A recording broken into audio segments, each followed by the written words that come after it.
ಗುರುಗಳನ್ನ ಗುರುಮಾತೆಯರನ್ನ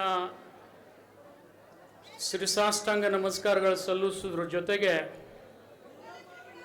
ಗೌರವಾನ್ವಿತ ಆಮೇಲೆ ಹಾಕಾಕತ್ ನಿಂದ್ರಿ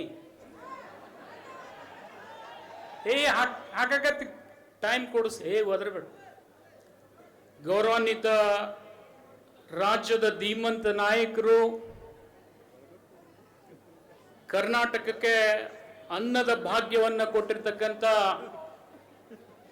ದೇವರಾಜ ಅರಸವರ ಹಾದಿಯಲ್ಲಿ ನಡೆದು ಬಂದಂತ ಇನ್ನೊಬ್ಬ ಧೀಮಂತ ನಾಯಕರಾಗಿರ್ತಕ್ಕಂಥ ಸನ್ಮಾನ್ಯ ಸಿದ್ದರಾಮಯ್ಯ ಸಾಹೇಬ್ರೆ, ಇದೇ ವೇದಿಕೆ ಮೇಲೆ ಆಸೀನರಾಗಿ ಭವಿಷ್ಯದಲ್ಲಿ ನಮಗೆಲ್ಲರಿಗೆ ಇನ್ನೂ ಹೆಚ್ಚಿನ ನೀರಾವರಿ ಭಾಗ್ಯವನ್ನು ಕೊಡ್ತಕ್ಕಂಥ ಉಪಮುಖ್ಯಮಂತ್ರಿಗಳಾದಂಥ DK ಶಿವಕುಮಾರ್ ಸಾಹೇಬ್ರೆ, ಉಪಸ್ಥಿತ ಇನ್ನೋರ್ವ ಹಿರಿಯ ಸಚಿವರು, ಇವತ್ತಿನ ಕಾರ್ಯಕ್ರಮಕ್ಕೆ ಕಾರಣೀಭೂತರಾಗಿರ್ತಕ್ಕಂಥ ರಾಮಲಿಂಗ ರೆಡ್ಡಿ ಸಾಹೇಬ್ರ ಆದಿಯಾಗಿ ಜಿಲ್ಲಾ ಉಸ್ತುವಾರಿ ಸಚಿವರಾದಂಥ MB ಪಾಟೀಲ್ ರೇ, ಗೌರವಾನ್ವಿತ ಅಧ್ಯಕ್ಷರಾದಂಥ ಬಸನಗೌಡ ಪಾಟೀಲ್ ರೇ,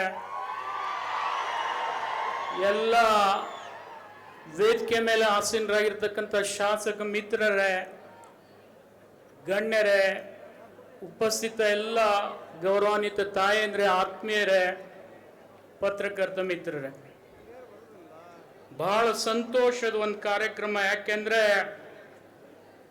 ಕಿತ್ತೂರು ರಾಣಿ ಚೆನ್ನಮ್ಮನಿಗೆ ಮತ್ತು ಬಿಜಾಪುರಕ್ಕೆ ಅವಿನಾಭಾವ ಸಂಬಂಧ. ಆ ಸಂಬಂಧ ಉಳಿಸ್ಕೊಳ್ಬೇಕಾಗಿದ್ರೆ ಪ್ರಾಯಶಃ ಈ ಕಾರ್ಯಕ್ರಮ ಬಹಳ ಅನಿವಾರ್ಯ ಇತ್ತು.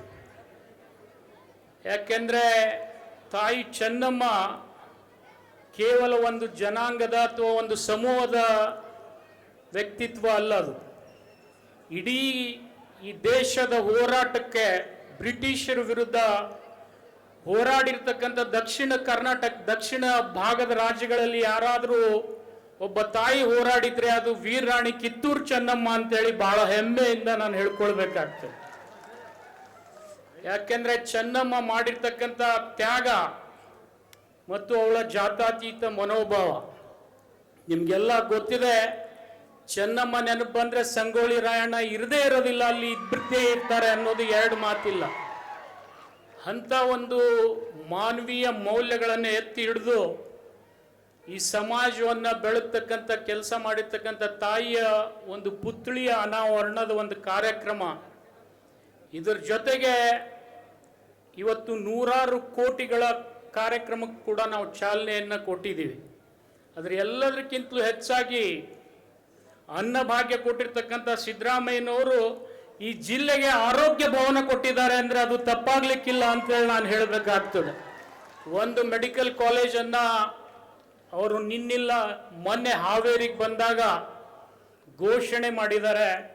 ನಾನು ಇಷ್ಟೇ ಅವರಲ್ಲಿ ವಿನಂತಿ ಮಾಡ್ಕೊಳ್ತೀನಿ, ಬರ್ತಕ್ಕಂಥ ಬಜೆಟ್ನಲ್ಲಿ ಅದನ್ನ ಸಂಪೂರ್ಣ ಕೈಗೆತ್ಕೊಂಡು ಬಿಜಾಪುರ ಜನರ ಆಶೆಯನ್ನು ಈಡೇರಿಸಬೇಕು ಅನ್ನತಕ್ಕಂಥ ಮನವಿಯನ್ನ ಈ ವೇದಿಕೆ ಮುಖಾಂತರ ಮಾಡಿಕೊಳ್ಳೋದ್ರ ಜೊತೆಗೆ ನಾನು ಹೆಚ್ಚಿಗೇನು ಹೇಳಲಿಕ್ಕೆ ಹೋಗೋದಿಲ್ಲ.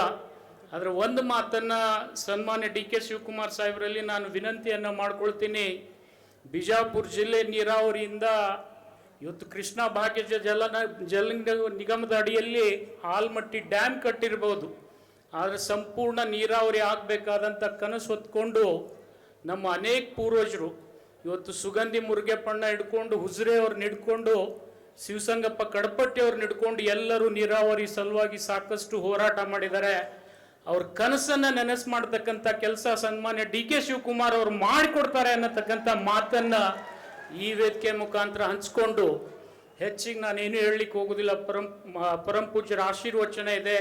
ಸನ್ಮಾನ್ಯ ಗೌರವಾನ್ವಿತ ಮುಖ್ಯಮಂತ್ರಿಗಳು, ಉಪಮುಖ್ಯಮಂತ್ರಿಗಳು ಮಾತನಾಡಬೇಕಾಗಿರುವಂಥ ಹಿನ್ನೆಲೆಯಲ್ಲಿ ಇವತ್ತು ತಾವು ಬಂದು ಈ ಐತಿಹಾಸಿಕ ಕಾರ್ಯಕ್ರಮಕ್ಕೆ ಚಾಲನೆ ಕೊಟ್ಟಿರೋದ್ರಿಂದ ಇಡೀ ಬಿಜಾಪುರ ಜಿಲ್ಲೆಯ ಜನತೆ ವತಿಯಿಂದ ತಮಗೆಲ್ಲರಿಗೆ ಕೃತಜ್ಞತೆಯನ್ನು ಹೇಳಿ ನನ್ನ 4 ಮಾತುಗಳನ್ನು ಮುಗಿಸ್ತಾ ಇದ್ದೀನಿ. ಜೈ ಹಿಂದ್, ಜೈ ಕರ್ನಾಟಕ.